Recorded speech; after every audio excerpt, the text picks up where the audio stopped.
महाराष्ट्र दिनानिमित्त नागरी संरक्षण दलाचे उत्कृष्ट संचलन. 67व्या महाराष्ट्र दिनानिमित्त परेड संचलन शुक्रवारी दिनांक 1 मे रोजी नाशिक शहर पोलीस कवायत मैदान येथे यशस्वी पार पडले. यामध्ये नागरी संरक्षण दलाचे स्वयंसेवक परेड संचलनमध्ये सहभागी झाले.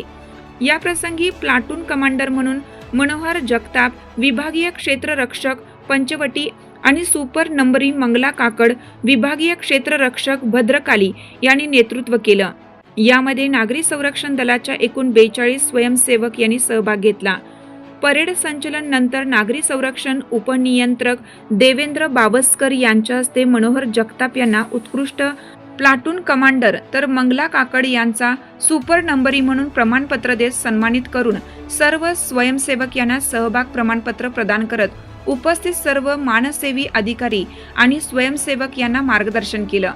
या प्रसंगी उपनियंत्रक देवेंद्र बावस्कर, भद्रकाली विभागीय क्षेत्ररक्षक मंगला काकड, अंबड विभागीय क्षेत्ररक्षक योगेंद्र पाटील, ओझर विभागीय क्षेत्ररक्षक रामसिंग बागुल, पंचवटी विभागीय क्षेत्ररक्षक मनोहर जगताप, देवळाली विभागीय क्षेत्ररक्षक भूपेंद्र जाधव, माजी मुख्य क्षेत्ररक्षक डॉक्टर अनिल पाटील, डॉक्टर सुभाष काळे, लेखापाल भाऊरकर, लिपिक आकाश वाघ उपस्थित होते. सत्यवार्ता मराठी, नाशिक.